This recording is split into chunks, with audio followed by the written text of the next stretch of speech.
क्या राजनीति के चकाचौंध में आकर जनप्रतिनिधियों का मिजाज इस कदर बदल जाता है कि वो अपनों को ही भूल बैठते हैं। जरा सोचिए, एक ऐसी आवाज जिसे पूरा देश और दुनिया उनकी मीठी लोक गायकी और सुरों की शालीनता के लिए पूछती हो। जब अचानक आधी रात को उसी आवाज का पारा 7वें आसमान पर पहुंच जाए और फोन की दूसरी तरफ मौजूद अपने ही विधानसभा के एक आम युवक पर गुस्से और गाली गलौज की एक ऐसी बौछार हो कि सुनने वाले भी दंग रह जाए। जी हाँ, बिहार के दरभंगा जिले की अलीनगर विधानसभा सीट से भारतीय जनता पार्टी की विधायक और देश की मशहूर लोक गायिका मैथिली ठाकुर इस वक्त कैसे बवंडर में घिर चुकी है, जिसने बिहार के राजनीतिक गलियारों में भूकंप ला दिया। सोशल मीडिया पर एक ऐसा ऑडियो दनादन वायरल हो रहा है जिसमें विधायक जी का जो गुस्सा है 7वें आसमान पर है और वो सरेआम अपने ही जनता के एक लड़के को देख लेने की धमकी तक भी दे रही है। आखिर ऐसा क्या हुआ कि सुरु की देवी का मिजाज अचानक इस कदर बदल गया?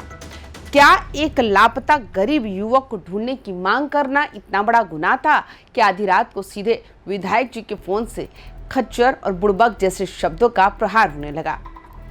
हालांकि हमारा चैनल वाईबीएन इस वायरल ऑडियो की सत्यता की कोई आधिकारिक पुष्टि नहीं करता, लेकिन आज की इस वीडियो में हम इस पूरे विवाद की वो इनसाइड स्टोरी आपके सामने रखेंगे जिसे जानकर आप भी सोचने पर मजबूर हो जाएंगे। नमस्कार, आप देख रहे हैं वाईबीएन बिहार झारखंड। मैं हूं आपके साथ मुदिता त्रिपाठी। तारीख थी 4 जुलाई और वक्त हो रहा था रात के करीब 11 बजे। जब पूरा इलाका सो रहा था तब नदियामी गांव के एक आम युवक गौतम झा की मोबाइल की घंटी बजती है। स्क्रीन पर नाम फ्लैश होता है विधायक मैथिली ठाकुर। गौतम को लगा शायद क्षेत्र की किसी समस्या पर कोई सकारात्मक बात हो गई, लेकिन जैसे ही फोन उठता है दूसरी तरफ से बातचीत का नहीं बल्कि सीधे एक्शन और गुस्से का दौर शुरू हो जाता है। वायरल ऑडियो की नैरेटिव को अगर समझे तो विधायक जी उस वक्त किसी भी तरह की दलील या सफाई सुनने के मूड में बिल्कुल नहीं थी। अलीनगर की जनता ने अक्सर मैथिली ठाकुर को मंचों पर मुस्कुराते और मीठे सुर लगाते देखा है, लेकिन इस फोन कॉल में उनका एक ऐसा रूप सामने आया जिसे देखकर हर कोई हैरान है।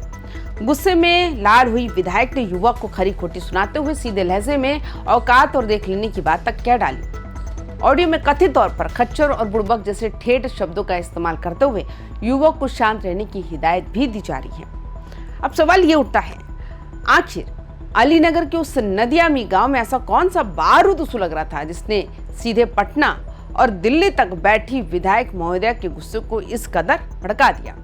पहले आप ये जरा ऑडियो सुनिए। क्या मतलब कोई तरीका है? आपको जब मालूम है कि जो काम मेरे कार्य क्षेत्र में है, मैं उसको लेके कितनी प्रबल तरीके से मैं दिन भर घूम रही थी कल। बिल्कुल दिमाग ठीक है? नहीं ठीक है मैम, मेरा दिमाग अगर ये तरीका है तुम लोग का बात करने का, तुम लोग का काम करने का, तो तुमको सही में दिमाग होना चाहिए कि कैसे कोई काम को तुमको आता है बस किसी गरीब इंसान के साथ खेल करने, उनके फीलिंग्स के साथ। आप क्या कर रहे हैं? भगवान माफ करेगा तुमको। आप क्या कर रहे हैं अभी? तुमको करेगा भगवान माफ। आप क्या कर रहे हैं अभी? किसी की संवेदनाओं के साथ खेलते हो तुम, बदतमीज आदमी। क्या आप क्या कर रहे हैं अभी? ये गरीब के संवेदनाओं के साथ खेलते हो, उनका मजाक उड़ाते हो तुम। क्या मजाक उड़ाते हैं? थोड़ा बताइए हमको। तुमको कभी दुखी रखेगा भगवान?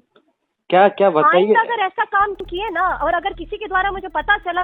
अलीनगर विधानसभा की इसी नदियामी गांव का एक सीधा साधा युवक सुभाष चौपाल, जो लगभग 15 दिन पहले हैदराबाद से अपने घर के लिए ट्रेन पकड़ता है।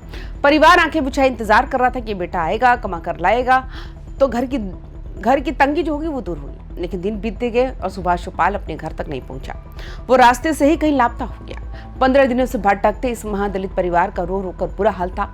इसी बीच अलीनगर की विधायक मैथिली ठाकुर अपने क्षेत्र के दौरे पर निकलती हैं। वो नदियामी गांव भी जाती हैं, कुछ खास जगहों पर लोगों से मुलाकात करती हैं, लेकिन अफसोस कि वो उस लापता युवक सुभाष चौपाल के रोते बिलखते पीड़ित परिवार के दरवाजे तक नहीं जा पहुंच पाती है।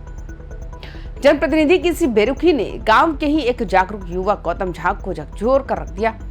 गौतम सीधे पीड़ित परिवार के घर पहुंचता है, उनके आंसू को अपने कैमरे में भी रिकॉर्ड करता है और बाकायदा सोशल मीडिया पर एक वीडियो पोस्ट कर देता है।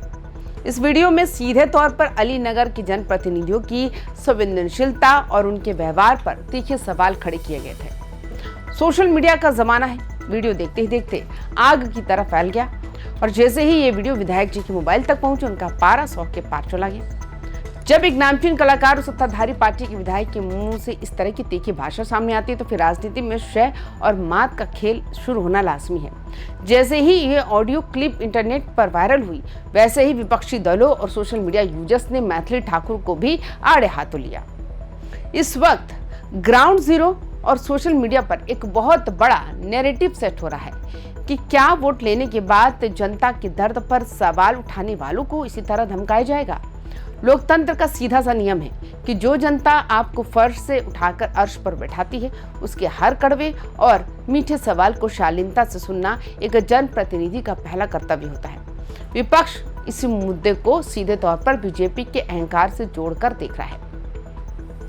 इस वक्त पूरे अलीनगर और मुजफ्फरपुर दरभंगा के राजनीतिक हलकों में सिर्फ इसी बात की चर्चा है कि आखिर इस गंभीर आरोप पर विधायक मैथिली ठाकुर की तरफ से क्या आधिकारिक बयान या सफाई सामने आती है।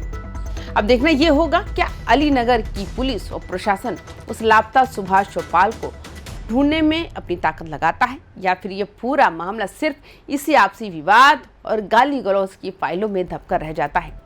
इस पूरे घटनाक्रम पर आपकी क्या राय है? आपको क्या लगता है कि विधायक जी का ये गुस्सा जायज था या वाकई ये आवाज जो थी वो मैथिली ठाकुर की थी, या सच में मैथिली ठाकुर ऐसा रवैया कर सकती है, या फिर एक जनप्रतिनिधि को अपनी भाषा की मर्यादा हर हाल में बनाए रखनी चाहिए। आपकी जो भी राय है नीचे कमेंट बॉक्स में अपनी बात बेबाकी से जरूर लिखें। तमाम खबरों के लिए देखते रहिए YBN बिहार झारखंड। नमस्कार।